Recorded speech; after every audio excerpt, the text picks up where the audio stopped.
Welcome to episode 335 of the Brainy Business, Understanding the Psychology of Why People Buy. In today's episode, I'm excited to introduce you to Dr. Sigi Hale. Ready? Let's get started. You are listening to the Brainy Business Podcast, where we dig into the psychology of why people buy and help you incorporate behavioral economics into your business, making it more brain-friendly. Now here's your host, Melina Palmer. Hello, everyone. My name is Melina Palmer, and I want to welcome you to the Brainy Business Podcast. In today's conversation, I'm joined by Dr. Sigi Hale. Sigi was a National Institute of Health-funded neuroscientist and principal investigator at UCLA before entering the private sector. He's now principal neuroscientist and director of research at Alpha Diver, the market research and consulting firm that applies neuroscience to understand marketplace behavior more deeply. The firm's behavioral scientists and strategists work with leading brands, retailers, and the Wall Street analyst community to explain, measure, and predict consumer behavior. Sigi is here today because earlier this year, I did a post on LinkedIn where I asked who my next guest should be on the Brainy Business Podcast, as well as what topics you were interested in hearing about. It was so great to hear from listeners to find out what they wanted and who they wanted on the show. And several of the guests this fall are due to that post, including Sigi. A big thank you to Mary Mathis for your recommendation. This was such a fantastic conversation. And what's really cool is, as you're going to hear about in our chat today, Sigi actually filled 2 requests in one because someone else asked about ADHD brains and how to optimize for them at work, leaning into their superpowers and working with them better when things are less superpowered, as she put it. And so we were able to have a wonderful conversation that addressed both of those points today. I really, really love this chat, and I know you will too. So let's get to it. Just really quickly before we do, I want to be sure you know that there are links in the show notes for everything, including related past episodes, links to articles and books, and so much more. It's all within the app you're listening to and at thebrainybusiness.com/335. Now let's jump right in. Dr. Sigi Hale, welcome to the Brainy Business Podcast. Thank you. Thanks for having me. Absolutely. I'm super excited to chat with you today. As I know I will have mentioned in the intro and outro, we got introduced because I had done a post on LinkedIn asking listeners what they wanted to hear about, if there were any guests I should connect with. And you were someone who was tagged and mentioned by name. And so here you are by fan request. Everyone gets to meet you and hear about the work you're doing. So with that in mind, can you share a little bit about yourself, your background, and the work that you do? Sure. So I'm a kind of a natural-born scientist. I've been interested in understanding humans, as far back as I can remember. That brought me to a career originally in academia. I was at UCLA for a very long time, where I was an assistant professor in residence at the Semel Institute there. And I was studying big picture systems neuroscience, my PhD's in neuroscience. And we were trying to understand how, I guess the best way to describe it is we were looking at big picture aspects of the brain's operating system, how it relates to neurodiversity and how it relates to different types of psychopathology. And as I was doing that, I started consulting with various groups in the private sector. And I discovered pretty quickly that I had a deep passion for seeing science applied in the quote real world. And I got really interested in that. I enjoyed it quite a lot. And in 2015, I made the jump to the private sector full time.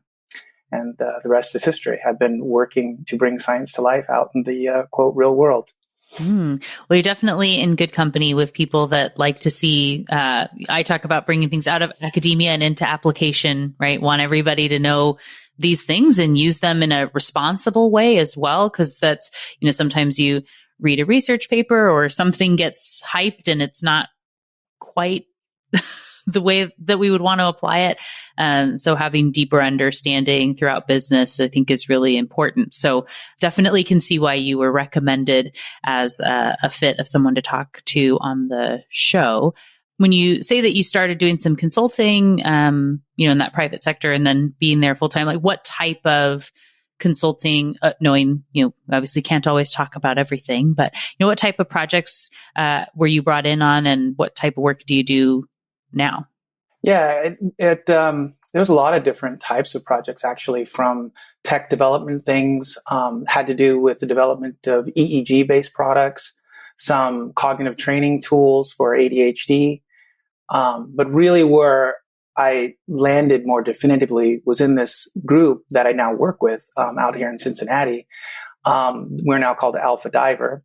And they were really looking to, they started off as a traditional market research company, but they realized that in market research, as people went towards the questions of why people did what they did, that the sort of set of tools that were readily available in market research were insufficient.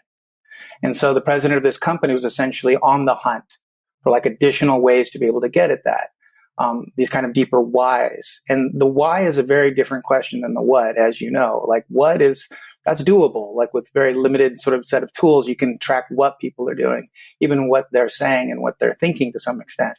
But to try to figure out why is a totally different game. And so he was looking for tools to be able to get at that in more meaningful ways. And so, me coming from my background, I did a lot of work looking at information processing, and that's related to decision making and attention and diversities of ways in which these systems get expressed. And what I found out was that a lot of the models and the tools and the mechanisms that I was leveraging in academia could be applied to the kinds of challenges and problems that this company was working on. And I found that to be really exciting. And so that's really where I put the bulk of my focus as a consultant, is sort of trying to adapt some of these models and methodologies to the market research space and how that worked. And that was just really fun. And so that's where I put the bulk of my effort, and that's where I ended up, moving from UCLA to Alpha Diver. Yeah. Interesting.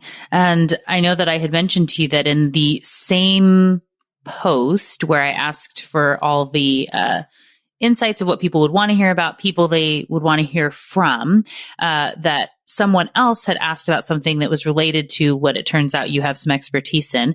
And so you get to answer this other fan listener question, at least, starting a conversation here. So listener had asked, what I would love to see is an episode about ADHD or neurodiversity, mainly how behavioral economics can be used to help business owners or entrepreneurs make the most of the superpowered aspects of an ADHD brain while managing the parts that are less superpowered. Was the way they asked it. Yeah, that's a great question. That's a great question. And there's a lot of depth underneath that question. So I'll try to make it as succinct as possible.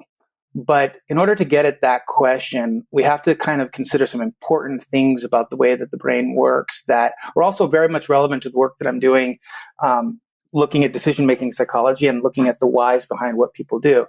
And that is that for a very long time, people often thought about the brain as a machine, but it's really a lot more like a musical instrument than a machine. And what I mean by that is, and this is a sort of truth about biological systems in general, is that biology is really good at capitalizing on what to use a scary sounding phrase, multifunctional building block relational systems. But really what I mean is that nature does this thing where it takes these sort of modular building block elements, and then it figures out ways to dynamically reorganize them to make really complex systems emerge. A simple example of that is color. With 3 primary colors in the achromatic scale, you can make the infinite variety of colors that we encounter in the real world.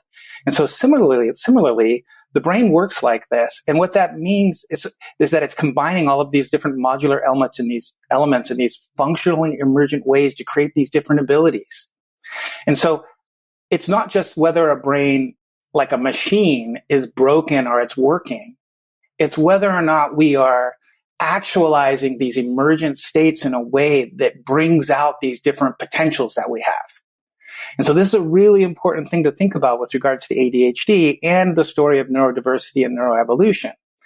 Because the other part of this story is that we figure out these different emergent states that unlock these different abilities. And in many ways, they are diametrically opposed types of abilities. Like we have to be really good at, just as for example, and this is relevant to the ADHD, in some instances, we have to be really good at very focused task-directed operations. Like I have a series of things that I need to get done, and I need to march through those steps in a very focused way and execute that task. On the opposite side of the spectrum, we might want to do something that requires a very opposite type of mindset and set of abilities, where we want to have, say, for instance, a sensory immersive experience, where we drop into some kind of sensory flow to listen to an orchestra or watch a sunset.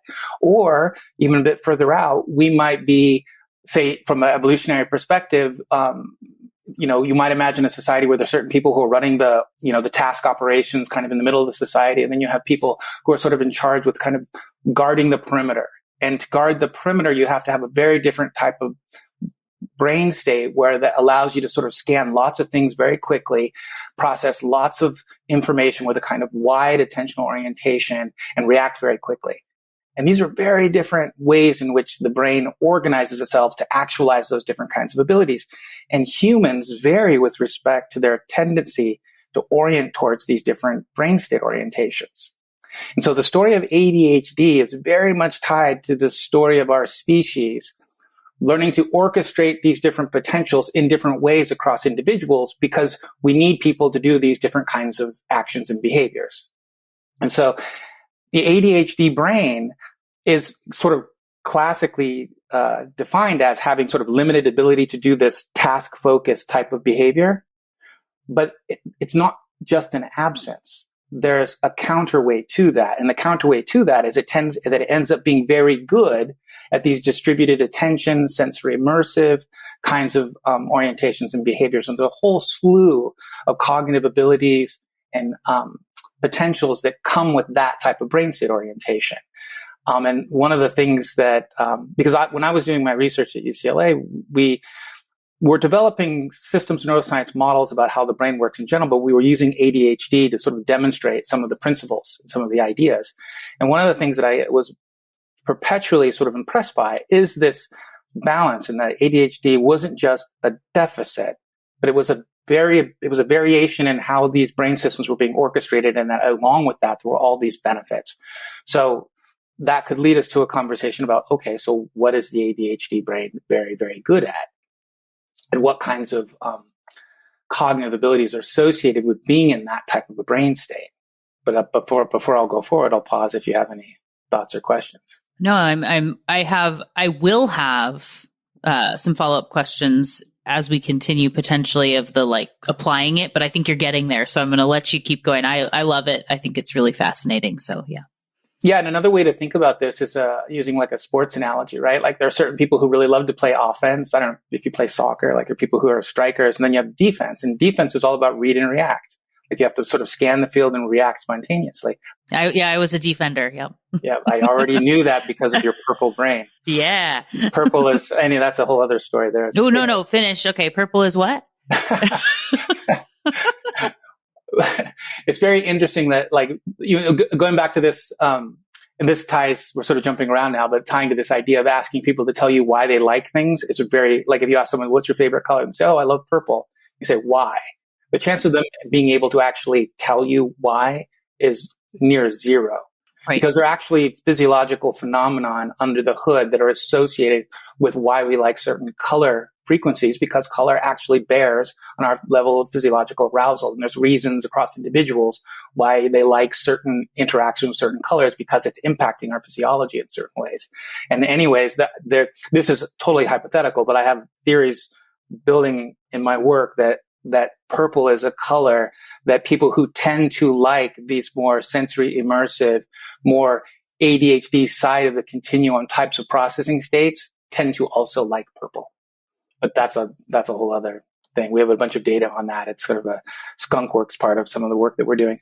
But to go back to where we were, so people with ADHD are oriented towards this type of information processing that has a very sort of wide attentional berth, and it's using a manner of processing information that very much ties to personal experience.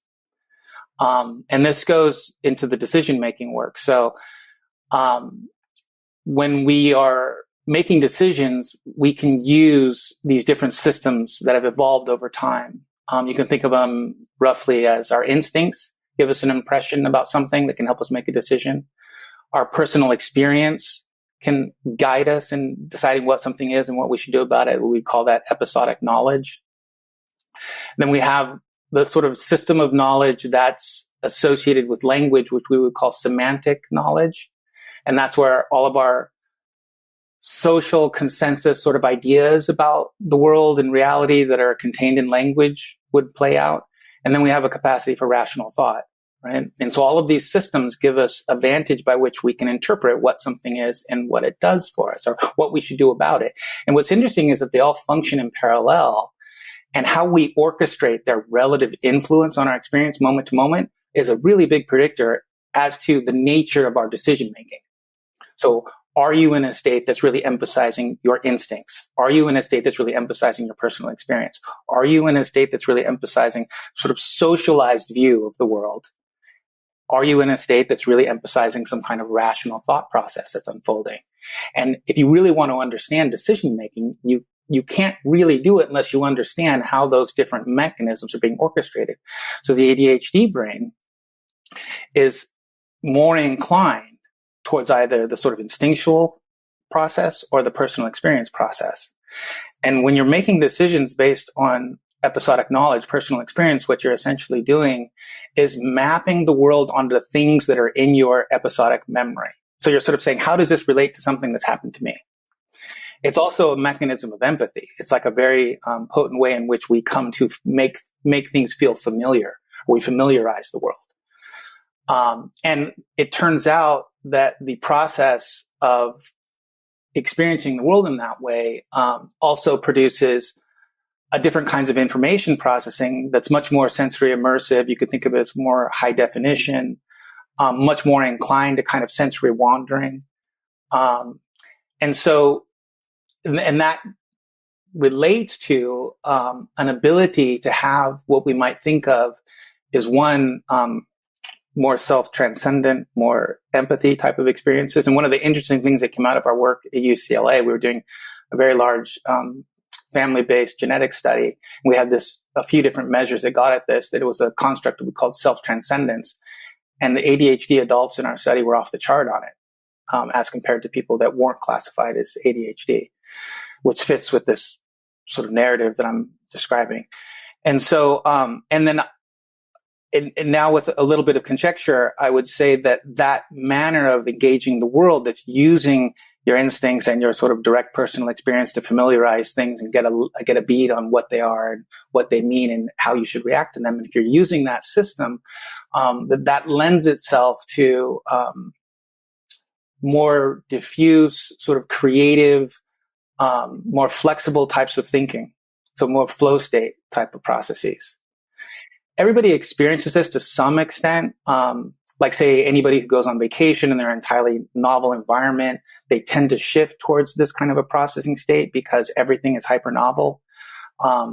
Also, this happens to people under sleep deprivation. It happens to people during it happens sort of rhythmically during time of day effects. There's a thing called ultradian rhythms where we cycle. It's like it's a nested rhythm inside of the circadian rhythm where we seem to shift in our brain state orientation throughout the day. And there are times when people experience getting a little bit better at, say, writing. You have a verbal ability that's a little bit sharper. And then there's times when we start to get a little spacey. We might get up and, take a coffee break or stretch our legs or surf the net for a bit.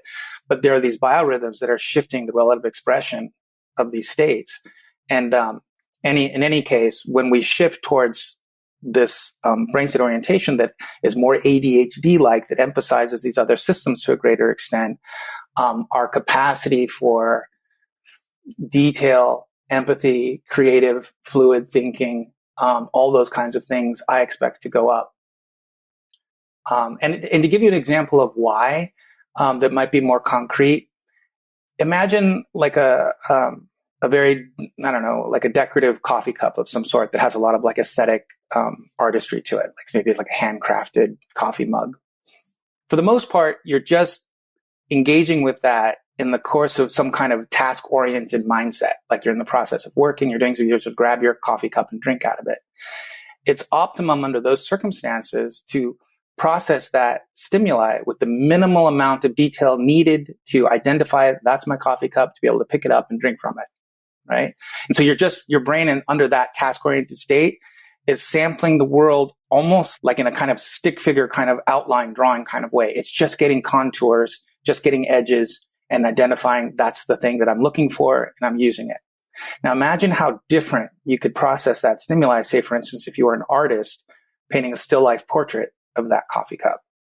In that case, you want to sensory immerse and deep dive into all the nuanced details and to be able to sort of almost transcend the construct.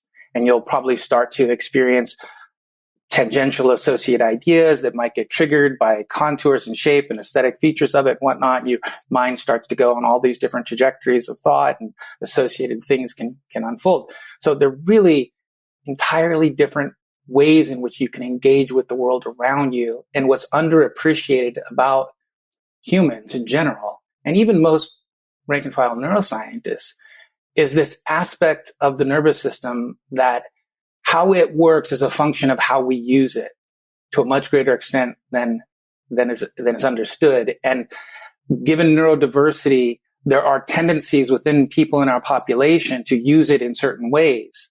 But there's also a lot of flexibility in how we can grow to learn to use it. And so I often laugh when people say, well, I'm not good at parallel parking. There might be, in very rare cases, something fundamentally broken in a given individual's brain to where they can't actualize the state that allows that behavior and that ability to manifest. But for most people, it's just a reflection that they haven't exercised that brain state to a sufficient level to where they can go to that brain state and hold it and actualize it sufficiently to be able to perform that behavior in an optimal way. But it's not a limitation of some sort of mechanistic machinery. It's that they haven't practiced playing their instrument in that way sufficiently to be able to get to that state. And so I'm very interested in these things because I feel that in most organizations, certainly in education, that part of the neurodiversity continuum that orients towards those kinds of processes that we would think of as being ADHD-like are being marginalized to a very large extent because of the nature of how school works. But it's only in our recent history that we learn things the way that we do, like in classrooms, sitting in rows, listening to somebody talk at us versus doing things more experientially. And so it's only in our recent history where that part of our neurodiversity is kind of getting the short end of the stick at a societal level. But inside of organizations out in the real world, people discover that those kinds of brains play vital roles, like inside of an organizational structure. And the key is to be able to identify these different features of neurodiversity and line them up in systems and teams to where you can sort of actualize the full breadth and width of all of the sort of potentialities that are a part of a human brain. And that's one of the things that we also think quite a lot about and sort of design our own organization so it functions like that. So my follow-up question just to that specific piece, I have many thoughts from all the things that you were talking about, would be, when you talk about developing that in that kind of optimized way for the team and being able to put people in the right roles and help it so that the whole organization is able to perform at this higher level. How does one go about doing that? Especially for those of us that don't have a Sigi, what do we do? Well, I think it's not that hard to identify if we just start to realize that there are a few key stopping points on a continuum that get us from sort of new information and ideas to like manifesting it in the real world, right? You can kind of think of it as like a bring new information to the world pipeline, right? And on one end of it are you could think of as sort of extreme academic types that love to just delve into mystery and mine for knowledge for its own sake. It's intrinsically rewarding for them to get stuck in a puzzle. and they just love to sit there and think and go deeper and deeper and deeper. And there's a certain brain state orientation that's associated with that. And a lot of them end up in sort of academic types of circles.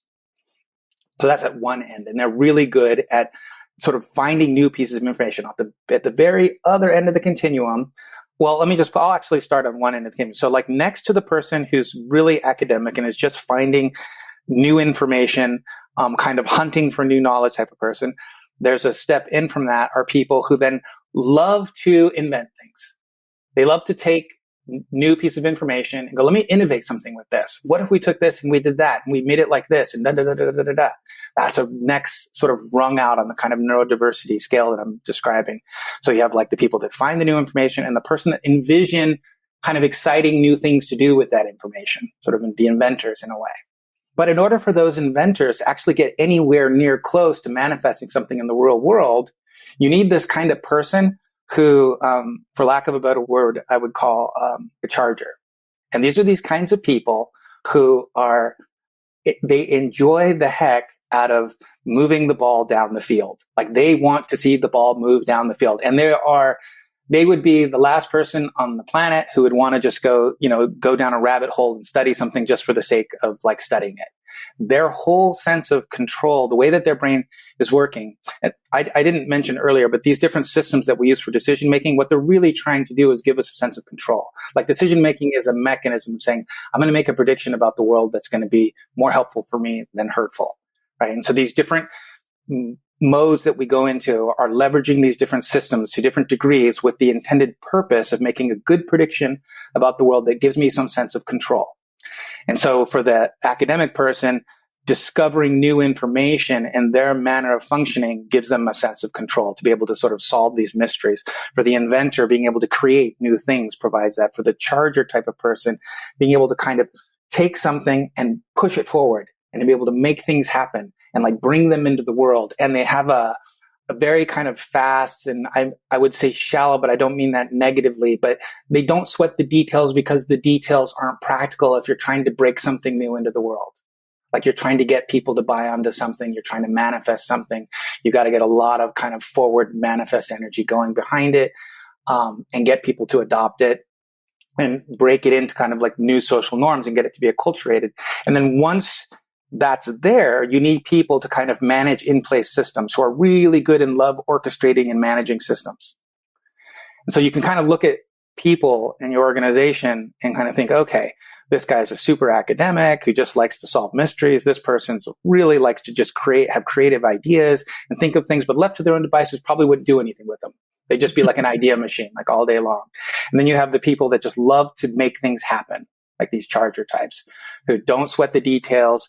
It doesn't mean anything unless they can do something with it, unless they can make something happen. And then you have people who just love to manage operations. They just love to optimize systems that are already in place. And if you can make a perfect system to where you have all of these different notches of this pipeline sort of represented and people kind of work in this relational symbiosis, you can really efficiently pull things from the sort of mines of knowledge and then bring them all the way out to the world, get them manifest and have them well run and executed. But the different people who are playing roles at those different parts of that pipeline are really ill suited to do the different jobs if you start moving around. And then people start to really experience stress and frustration and And there's even communication problems. So like if you have the hyper manager type of brain trying to talk to the hyper kind of academic type of brain, there's a lot of tension. There's not a lot of like middle ground for them to be able to kind of find successful symbiosis. You almost need those intervening steps to kind of mediate the interaction between them. So that's sort of a long-winded way to go at that, but that's some of the stuff that comes out of thinking about humans in these ways that are associated with neurodiversity and understanding that the brain is this instrument that we train it over time to orient towards different brain states that actualize these vastly different kinds of abilities. And that together, synergistically, we sort of actualize like a kind of collective potential that otherwise doesn't get activated. I really love the way you talk about all of this. Also, I mean, just really like celebrating each brain for what it is instead of, like you say, talking about something as a deficit or anything, right? It's like there's amazing potential in, each brain and how it is and how we can put them together, and, that the, sum is greater than the parts, sort of a vision to it, I think is just a refreshing way to think about all of that. And I have, many friends and, that are, have ADHD or other, aspects, and people that I talk to all the time, and, just love to think of for everyone to be able to see the value and potential in whatever their unique brain space is. I think that's a great way to look at it. Yeah, I mean, historically, if we didn't have ADHD people and we just had, quote, taskmasters kind of walking the perimeter looking for danger, they would fail miserably. Right. Because that brain type is always running a protocol. It's like, what's my task sequence? And the way it sees the world is sort of ordained by the task sequence that's being run. And they see the world with very sort of narrow parameters associated with that task. That type of brain would fail miserably at being sort of like, someone who's looking around the perimeter for unexpected things that need to be attended to. So right. Really, I agree with you 100% that we really need to appreciate this diversity. And tying this back to the market research world, there's a couple really key points is that, when we're trying to understand why people do what they do, it's really important to consider that there is this diversity at play. And depending upon people's different brain state orientations and how this plays out in the population, people are making decisions in different market spaces for vastly different reasons. And the things that make one set of people feel in control and empowered in a given decision challenge is not the same as another group of people. And, like a really good salesman comes to intuit this over time, right? Like just imagine a car salesman, and they know that certain people that walk onto the lot, they got to sit them in the car and let them feel the leather and, play with the dials, take it for a drive, and it's all experiential. And for another type of person, it's all facts and figures and data, and they want to know all the performance metrics and this kind of thing. But another person is just like, look, everybody loves this. This is the most popular thing. They're going to go with kind of a social group mind kind of decision-making protocol. For other people, it's very instinctual. They'll walk onto the lot and get the thing that their sort of instinctual mindset is most attracted to, whether it's like a giant truck or a red sports car or whatever it is. That instinctual mindset's going to go, oh, because they're in that mode, and that's what they respond to. And a good salesman figures this out and learns to adapt their communication to the different kinds of brains that they encounter. But what we're doing now is proactively measuring these things in populations of people. We're measuring it in different cohorts, in different market spaces, with different levels of interest for different things. We're also measuring it in Gen Pop and looking at how collectively the expression of these different decision-making styles is changing over time. We saw some really interesting things during the pandemic. But yeah, and I think that without this additional understanding about this neurodiversity and how it plays out, people are really at a disadvantage to make sense of human decision making, and that's on top of just the idea that if you ask somebody, why did you do that, you're very unlikely to get close to the actual biological, physiologic underlying truth as to why they did it. Right. They'll give you a narrative, but it'll be a narrative devised to give them a feeling of agency that they'll literally create creatively post hoc, like after the fact, to go, oh, well, this is why I did that. Why do you like? Well, I think I like it. It's just like I asked you, why do you like purple? It's very difficult to come to those kinds of conclusions, but yet the industry remains largely dependent upon that as a methodology to try to understand consumers. Mm-hmm. No, it's really, really interesting. And I love the understanding and layering in that, like, it's not anything within behavioral science and behavioral economics. That's why I always talk about context really mattering, right? And we understand. So, Will Leach has a really great book, Marketing to Mind States. And we look at like, where is someone when they're making the decision? What's happened? What are they doing? Where are they now? Where were they yesterday? Like all these little things are important. And like you were saying, there's some that's understanding a tendency and what will make someone feel like they're in control, where something that makes my husband, who's that very analytical, facts and figures, research, all the things, he's really good at optimizing systems. I hate all of that. I hate it so much. Right. And Right. like what he needs to feel like we're making a good decision is so far from what I want to need in making a good decision. And the things that I would be using to make a decision is very stressful for him because there are other things I haven't thought through that he thinks are really important. So, understanding those tendencies, like you say, for teams, for the way we relate to significant others or friends, and like when we're thinking about people that are buying from us and who we may be targeting and what their what the pain point is and what they need to hear. So it's just really in the niching down aspect and knowing that you may have a product or a service that is beneficial for everyone, but being able to divide where you look at just even these 4 areas that you were talking about, right? So like, are we here for the inventors or are we here for the doers, like system maximizer people? Like that's another dimension to be thoughtful about as you are considering how you talk about your product, how you help someone to understand the value and what it's going to do for them. And it may fit on both sides, and maybe you have multiple customer journeys, or maybe you just pick one and that's okay too, right? Yeah, well, what we tend to do, we just had a really interesting study that we just got through because, so what we typically do is we come up with ways to classify people in terms of relative interest in the thing that we're studying. So like how into something are they, right? And then we can kind of look at where we see these meaningful changes in decision-making psychology along that continuum of interest. So the people who are really into us kind of seem to be using this kind of decision-making psychology. People who are kind of into us are sort of like this, and people who are not into us at all are kind of like this. So that's usually a very interesting and productive way to look at a market space.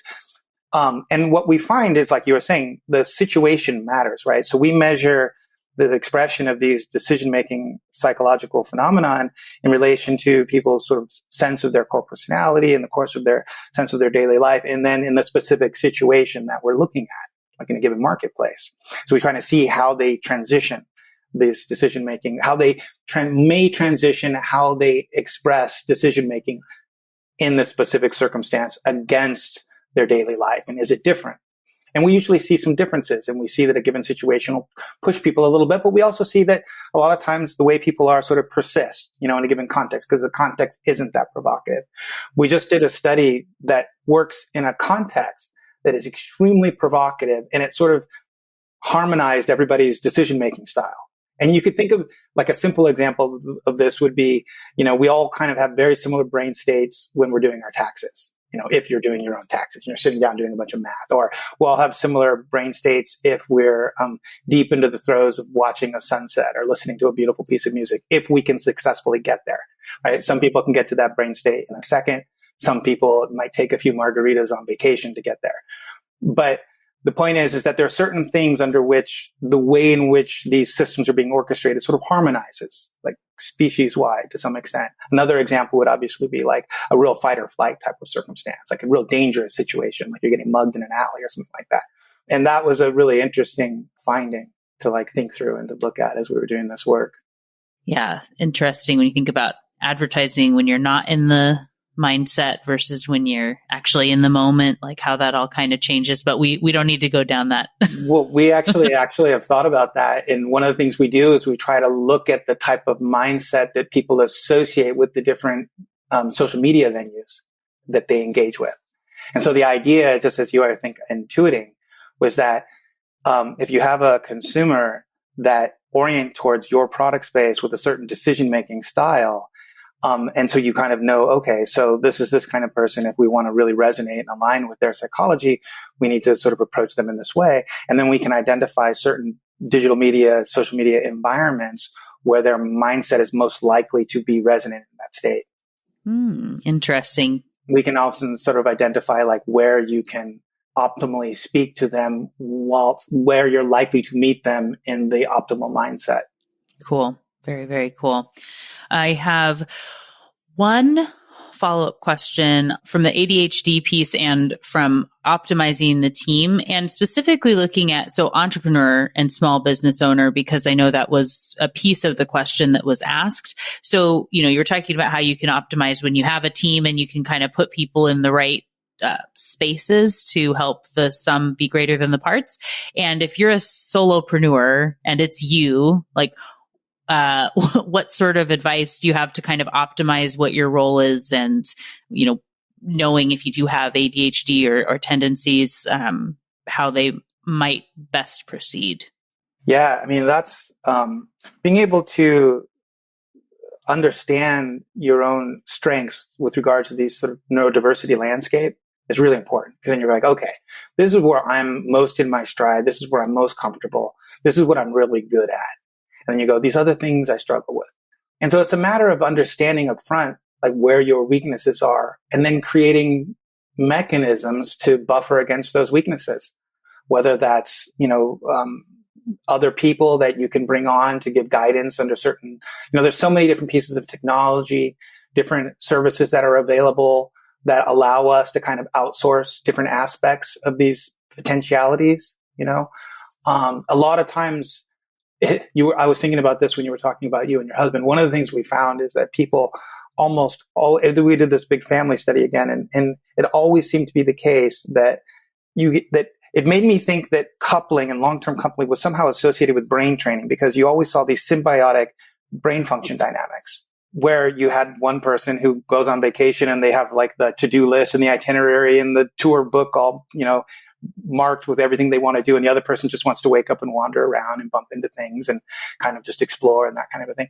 And you see this so often, this symbiotic balance between people. And I think what might be happening is that we sort of long-term couple with our brain training buddies who help us to kind of train towards the middle and expand our repertoire of states.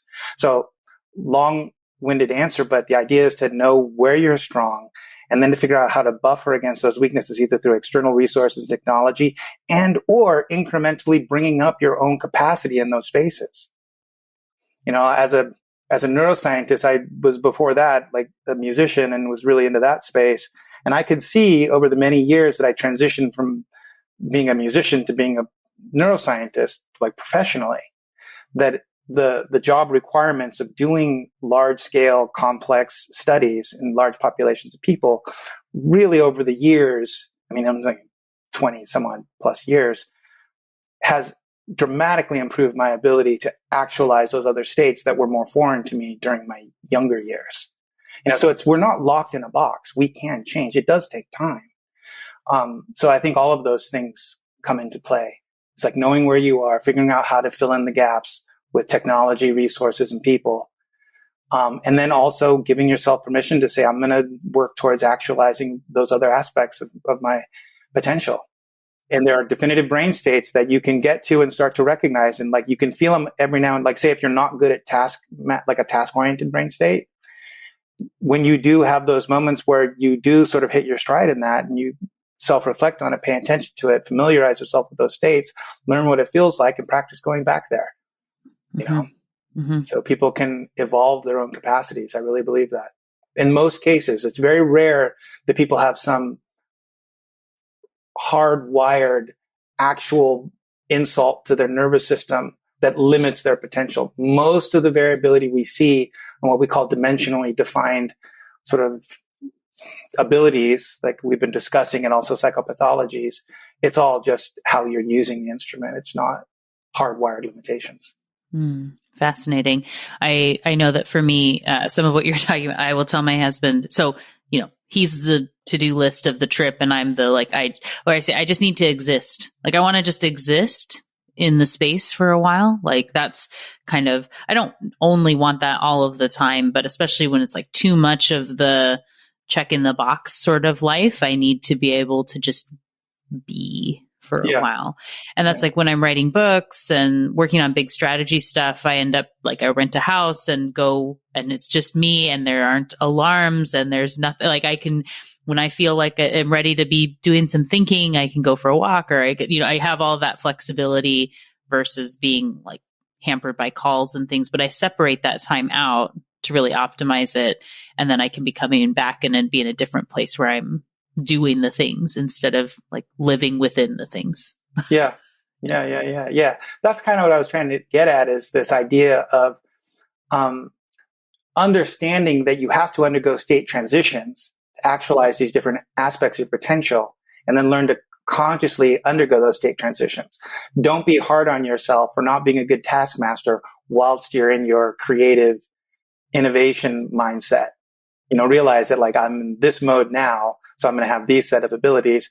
And if I need to get a bunch of stuff checked off the to-do list, I'm going to transition into that state and learn what that feels like and really actualize that different state. And I have this vision of humans becoming more and more aware of these kinds of state transitions and learning to self-identify as they move through these state transitions and become more masterful in the way that we orchestrate these brain state dynamics, instead of having them kind of haphazardly flux kind of underfoot. And for most people, that's how they experience them. But I think that it's well within our grasp to learn to be able to do this more consciously. Yeah, definitely. And even with regards to those decision-making styles, right? Like you can actually take a decision circumstance and kind of self-reflect on like, what would my instincts have me do? What would how does my personal experience inform this? Like things that I've personally experienced. Does this map onto that in some way? Does it give me, and what is my social brain telling me to do? And then if I think about this rationally and just look at facts and figures and kind of run experiments in my mind, what does that outcome tell me? And to understand that you have these different vantages, these different perspectives that you can consciously leverage to help make yourself better at navigating the world, and understanding when each of those different systems' perspective should be given more precedence, should be given more weight, should have the microphone. Like sometimes you want to take the microphone away from the instinctual process and go, nope. Like, we're going to give that back over to the rational one, Yeah. or vice versa. Sometimes, you need the instinctual one. Yeah, for sure. For sure. Well, I have really, really enjoyed our conversation. And I mean, I appreciate you talking about this in depth with me and answering this other listener question.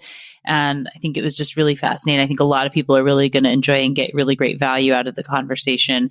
And I guess then we have to have you back to talk about the other like 4 things that were on the list of, so I know you sort of touched on some of them, but I really want, we'll have another conversation that gets into, how science and processes can actually make things easier. Like it's simpler when you have more kind of those boundaries around things. And I think that would be a really interesting conversation as well. So as we wrap up, for everyone who is super excited to learn more and find out about the work you're doing or connect maybe with yourself or with Alpha Diver, what's their best path to learn more? I can be found easily on LinkedIn and also on our company website, which is alphadiver-hyphenated.com. Either one of those. I'm out there. I can be Googled. Yes, Google. Yeah. Well, we'll definitely link to those in the show notes for everyone. And just, thank you again for the conversation. It was really great to chat with you today. Thanks for having me. It was fun. Thank you again to Dr. Sigi Hale for joining me on the show today. What got your brain buzzing in today's conversation? For me, I found Sigi's insight into the brain and how it impacts our work to be really fascinating. Shocking, I'm sure.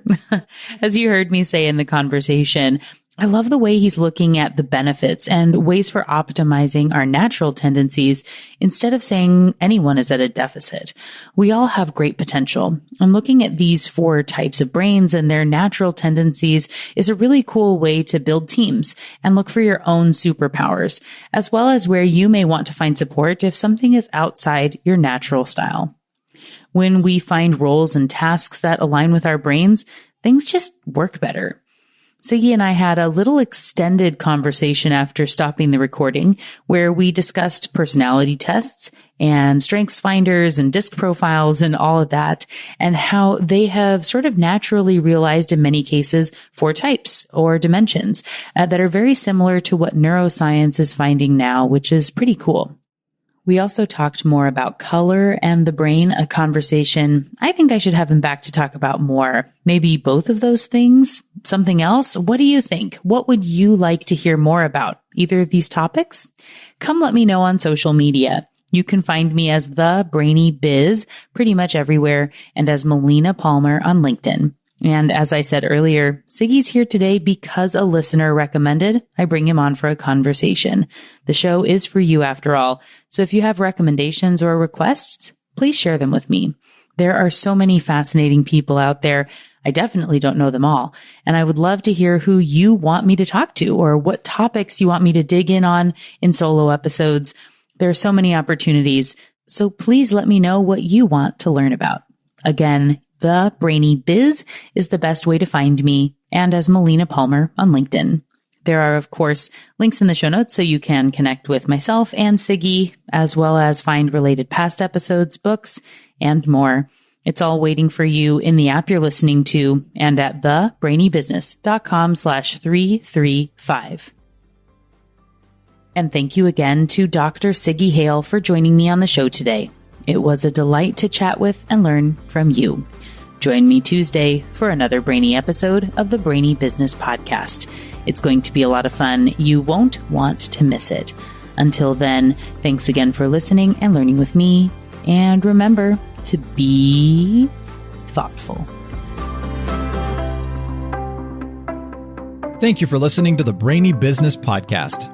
Melina offers virtual strategy sessions, workshops, and other services to help businesses be more brain-friendly.